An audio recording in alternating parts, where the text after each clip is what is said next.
Hi guys, and welcome back to World of Tanks, and tonight we're going to be looking at the FV201 A45 Black Edition. Now, I'm not sure if this is a bit like an early access tank and that we're going to be getting this at some other point, standard version, or whether this may end up being a British Tech Tree Premium. Who knows, and we shall see. But at the moment you can only get it as part of the Mega Pack or the Ultimate Pack in the store. The Mega one has gone. But that's 54,000, and you get the that one, and you get the other 6 ones, which we'll have a quick look at in a minute. And the ultimate one, you get the FV201, and I can't remember what else you're getting now.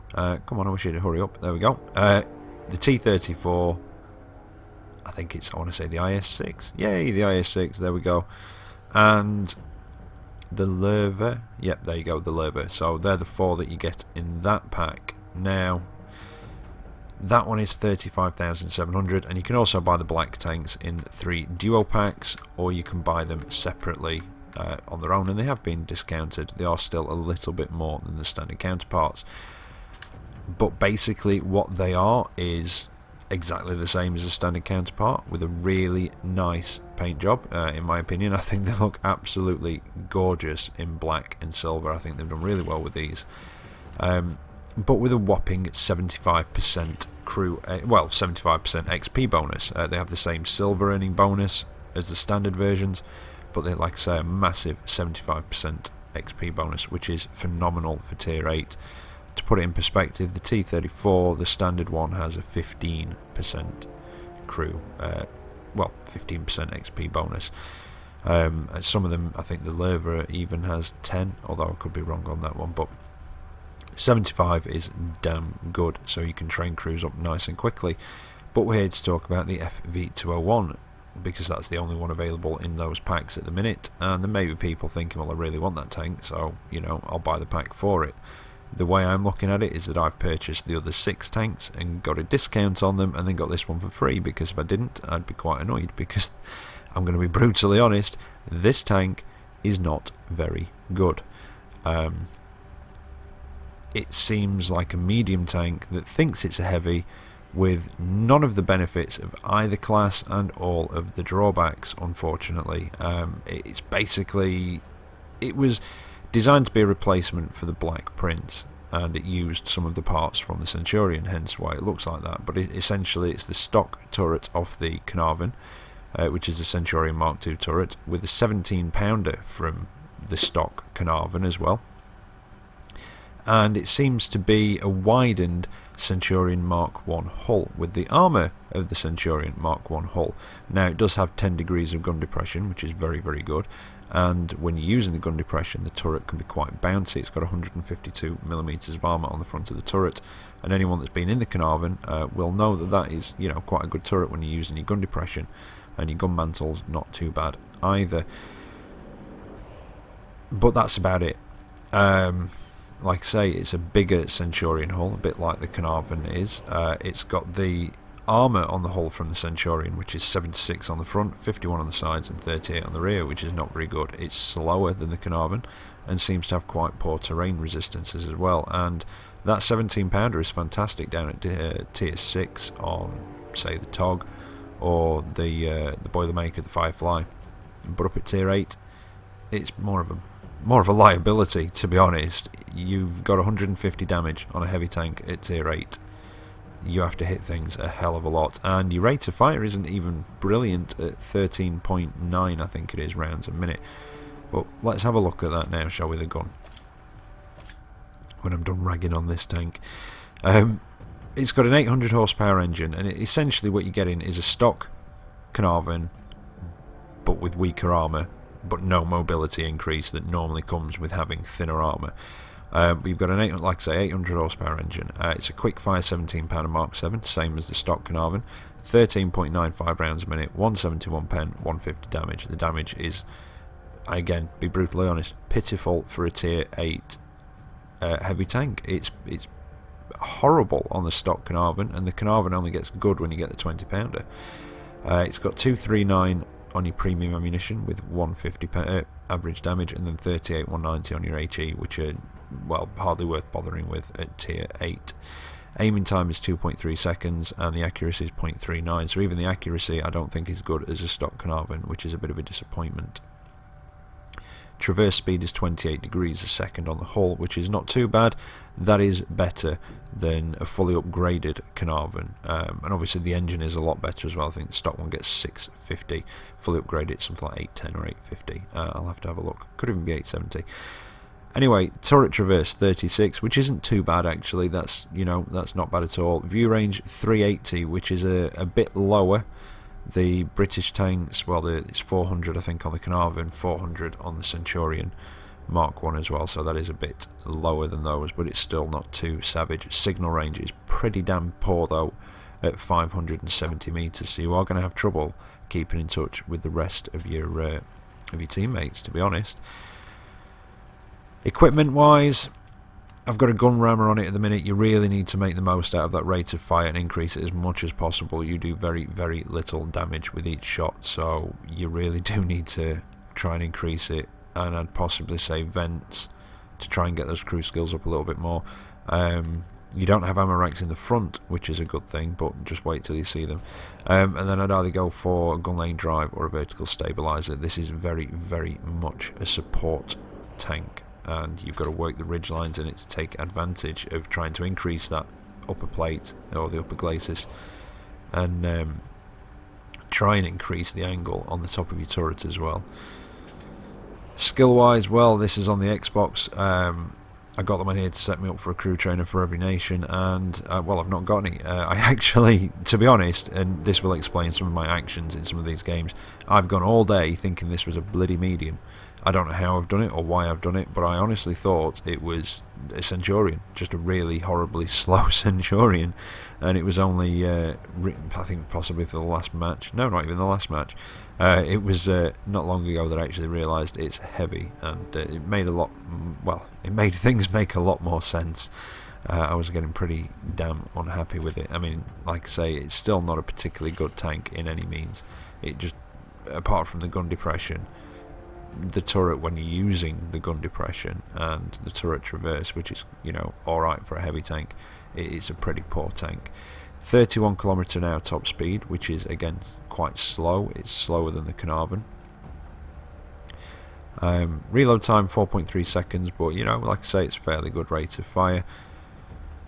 And concealment is quite poor as well at 0.11, and moving is at 0.06. Now the engine, big old engine block at the back, 14.33 horsepower per ton power to weight ratio, which isn't too bad, but like I say, the top speed is quite slow. Reverse speed of 16 km/h and 20% chance of fire. Now the gun, like I say, has 10 degrees of gun depression and 20 degrees of gun elevation, which is not bad actually. You know, that's gun depression's fantastic, gun elevation is good as well. There are better, but there are far worse.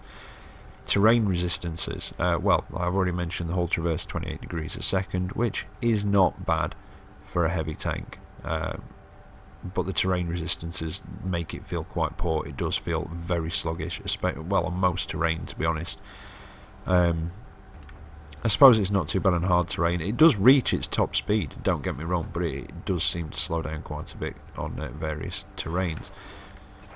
Radio is just in the back of the turret, and ammo, well, is basically everywhere in the front half of the hull.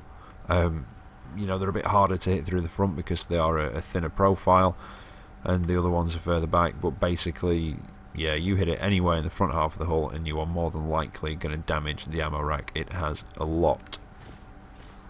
Crew members, 2 in the turret, well, 3 in the turret, sorry, commander, gunner and loader, and then you've got the possibly radio operator and the driver down in the front of the hull. Armour wise, we've had the basic figures. Let's have a look at what the armour viewer actually shows us. So 1 to 20 are the spaced side skirts on the side, the whole engine deck and the floor of the hull itself. 21 to 30 are the tracks, part of the turret ring, I believe that is, and little bits of the gun mantle and the top of the turret and commander's hatch. 31 to 50 is the front part of the upper deck and the actual sides of the hull themselves inside there, but I think they were supposed to be 51, was it? I think it was something like that. So But then again, you do have those side skirts. You're going to have to be very, very careful side scraping in this. You can do it, just like you can in the Carnarvon and the Conqueror, but you have to be very, very careful. Now, that bit on the front is 51 to 70, which I've got to pop out because I've not actually noticed that because it's a black tank. I'm not entirely sure what it is. Oh, it's a little machine gun port turret type thing. Well, there you go. That's a bit of a weak spot on the front, isn't it? Not that it really needs it, to be honest. The whole front of the tank is not particularly strong. But like I say, you use your gun depression, you can, you know, accentuate that upper plate and get a few bounces when you work in the ridge lines. 71 to 90 is the upper and lower plates. The upper plate is supposed to be 72, I think it was. Lower plate or lower glacis, I'm not entirely sure what that was.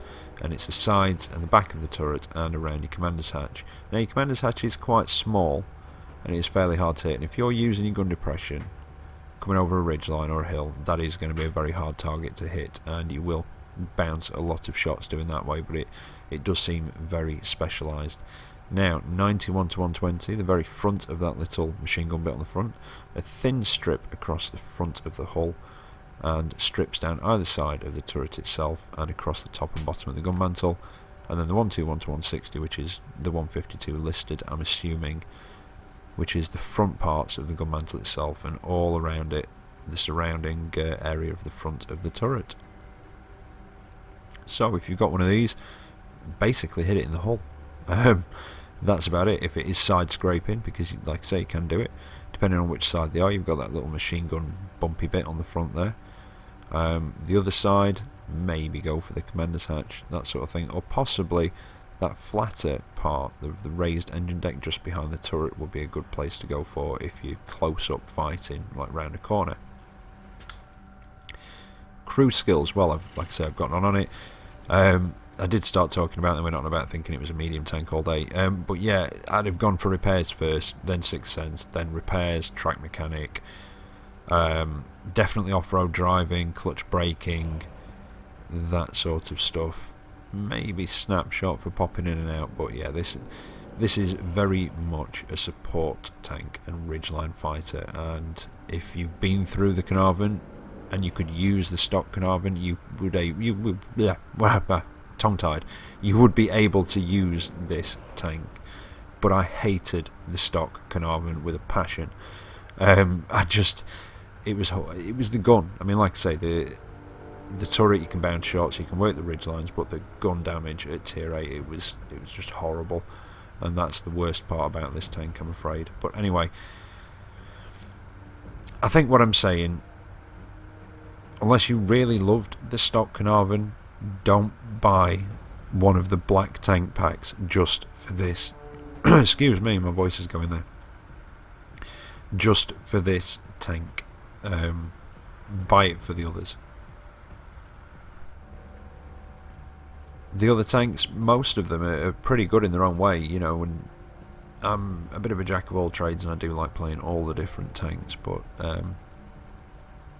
yeah, I don't know, like I say, it just seems to have all the downsides of the mediums and the heavy classes and sort of none of the benefits, but you know, it does have its good points, which they are. I've said it before, and yeah, I'm sorry, I've got to say it again, it's basically just its gun depression.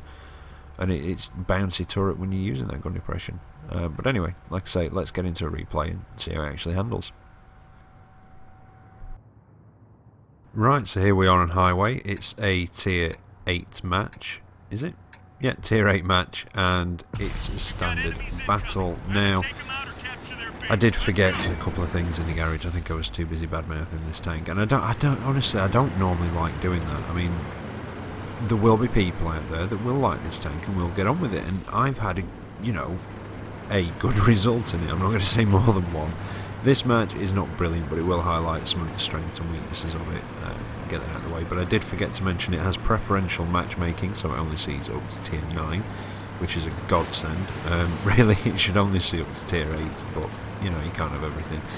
And it's got a 30% silver bonus, which is quite on the low side for a tier 8 premium, to be perfectly honest, and only around 50-55 for the silver. the other black tanks, a lot of them are the sort of range from sort of around 45 to 55, I think. And obviously it has the 75% XP bonus. But yeah, I don't normally like to say, you know, this is a bad tank, because it, you know, it might just be that I don't get on with it. You know, people like different tanks, something that I don't particularly like. Other people might get on with and really like, and there, like I say, there will be people out there that will get on with this tank, but it's not a very good tank. I mean, the TOG is not a very good tank, but I've got one and I like it. It's fun, you know, but it's not a good tank. I'm not fooling myself, you know what I mean? And I think this is one of those, but it just doesn't seem to have the fun factor that the TOG does. Or the massive health pool either, I don't think. Something I did also forget to mention were the hit points, which I don't think I've got. Oh, I do. Yeah, 1500 hit points. Which I think is a bit less than the top, if I remember rightly. Or is it 1400? I can't quite remember now. Right, I've come along the north anyway. Up to the northeast. No, sorry, northwest corner. Found an OI experimental. And again, against lower tier tanks, this gun is fantastic. It is a fantastic gun down at tier 6. It's just not a good gun at tier 8. And that's kind of the problem. I don't know. But as you can see, you know, I'm side scraping there. You can side scrape, but you've got to be very careful of artillery. You have very weak sides, and you have a massive engine deck. So, yeah, be very, very arty cautious whenever they're in a match. And again, people that have driven the Carnarvon, the Conqueror, it's something that you'll be used to. And yeah, I've driven those, and geez, if arty hits you, generally they're going to penetrate and do a lot of damage. Only if they get unfortunate and hit your turret, or the front of your turret, or the front of your hull with the Carnarvon and the Conqueror. But even with this, they could hit the front of your hull, and there's arty up here, tier 8, 9, 10, that could probably penetrate the front of the hull with the HE rounds. Now I managed to take out one of the OIs. I was just swapping between them. You know, the rate of fire it is there. People don't expect a rate of fire as good as that on a tier 8. You know, they are normally a lot slower. It's just a very, very small damage you do. But I think I would have been much, much happier and been able to put up with the very poor hull armour and, you know, the slow top speed if it had have had the 20 pounder. You know, not even the Type B barrel, the Type A barrel, 20 pounder. I think it would have been a better tank. That was a bit off the mark there. Oh, an artillery. I don't think, well, they didn't hit me. If they'd have hit me in the side, they'd have done a lot more damage than that. I think they just splashed me and knocked my tracks off. And yeah, the OI experimental had been dealt with up there, and there was another arty hit, it looked like. So I'm going to pop out a bit more and see what I can see. I've not really done a great deal this match. Oh, it's an AT-15A. Now, I'm so used to just hitting those things in the gun mantle. There's a hole just behind it, roughly where I'm aiming there. And you can normally hit and pen, but not with this gun. And I was hoping for a bit of a hill or something there, but there was just nothing for me to hide behind. So I've basically got to just back off, try and get some sort of cover, keep trying to shoot back at his weak spot, either the machine gun port. Well, for me in this it will be the machine gun port, but he can still see the top of my turret over this concrete block, and as I pull back to go for it, he finishes me off. So I think we'll skip to the end and see how I actually did. Right, well that one actually turned out a victory. Like I said, I didn't do a great deal. I got 118,000 and 4,266 XP. Although I did get double XP because of the new player thing. I only did 1,500 damage and I blocked 1,800. So not a very good round, like I said before, but it just kind of shows you some of the strengths and weaknesses of it, and the kind of extreme angle you have to side scrape at, and you have to be careful to get that angle just right because you really don't have a great deal of side armour to play with. So if you do get that angle wrong, you're just going to get penned. Well, you're either going to get penned, or if you've not quite angled enough, well, if you're over angled, you're going to get penned. When I can get my words out, otherwise you're going to expose the front of your tank and get penned that way. Now, second match, there's only 2 replays for this one. One's try and keep it down a little bit. I did go on a bit more in the garage, and the other because, well, that's all I could manage, I'm afraid. I was out this morning longer than I anticipated, and yeah, it took me a while to get into groove with this, and like I say, for most of the day, including this match, I think, I thought I was a medium, so that's how, yeah, I've just got no excuse for that. There are no words. Yeah, sorry. Well, I'm looking for trouble, actually. And something I've noticed, the gold prices for the 12,000 and the 25,000 are cheaper on the Xbox than they are on the PlayStation 4. The 12,000 is £2 cheaper on the Xbox, and the 25 is £4 cheaper on the Xbox. And yeah, the Xbox also gets gold and silver sort of bundles in with the gold bit, and we don't get that on the PlayStation, and we don't have yeah, we don't have those packs that you've got on the store at the minute. They're not actually in game, but they're on the Microsoft, the Xbox store itself. They did like the Type 59 and the Panther 88 in it and such. So yeah, I was quite surprised by that, actually. Very much with the gold prices, that was quite unusual. But yeah, I have been on the Xbox today. Like I say, I bought these on here to set me up with a crew trainer for each nation. I have unfortunately had shows offline though. Like I say, we've been out longer than I thought this morning. It's taken me a bit longer to get the footage for this, even well, what footage there was. So yeah, I do apologise, but I think I'm probably going to be on this tomorrow as well, because you get an ASOP with each of them, and they've only given me 6 days, well, give you 6 days, should I say, to do all 7, so that should be fun. Managed to work that Tiger, and that was quite a nice shot through there, if I do say so myself. But it just feels frustrating doing such a small amount of damage per shot. I'm going to try and move in. Let's see if we can work on that Type 59's commander's hatch. No. Can you get the other one? Oh, he's moving. Oh, it's a bit of a dodgy shot, really. I don't think that was ever going to hit. I can't quite see the Nashorn from where I am.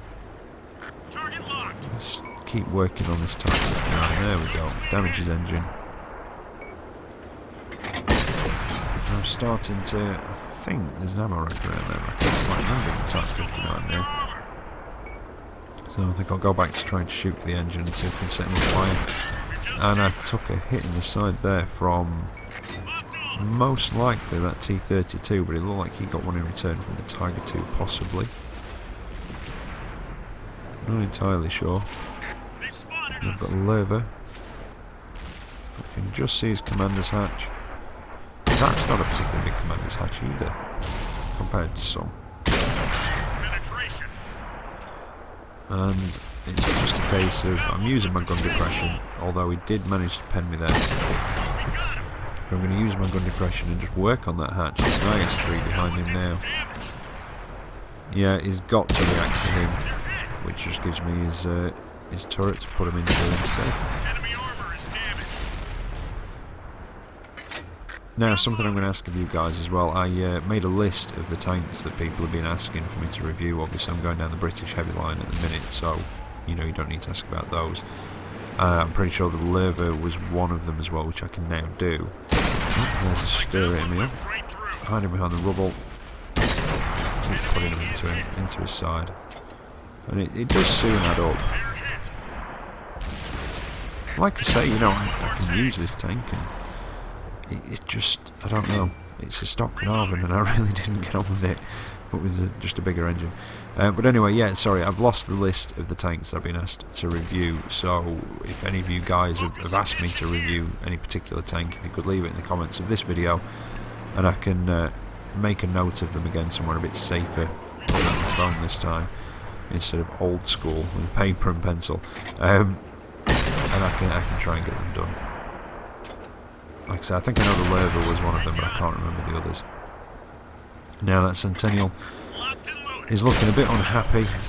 Most of his friends have gone, and I was lucky enough for that to just get absorbed by my tracks there.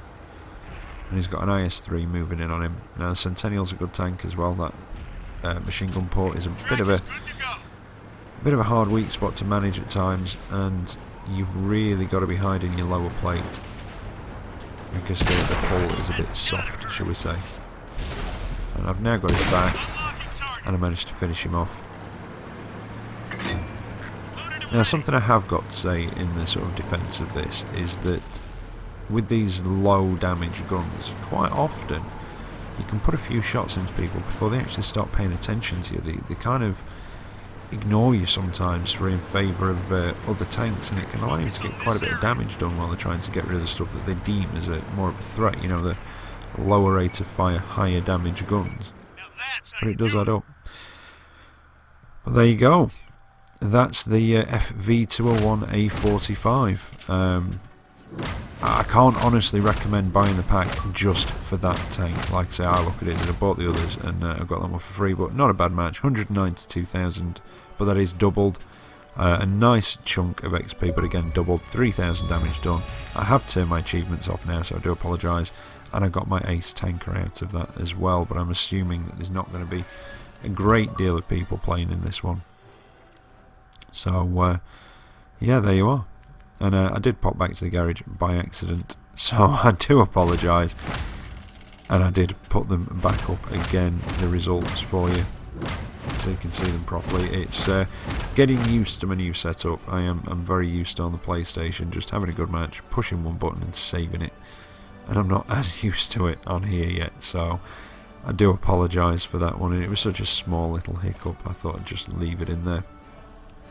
But yeah, you can get the damage done on it, but you do have to put out a hell of a lot of shells to actually get up there. I mean, that was 22 penetrating hits for 3,000 damage. This tank's at tier 8, you do 22 penetrating hits, you're going to do a lot more than 3,000. But I hope you've enjoyed it. I hope you've been able to make your decision over to whether you really want this tank or not. But there you go, and as always, take care out there, and I will catch you next time. See you later.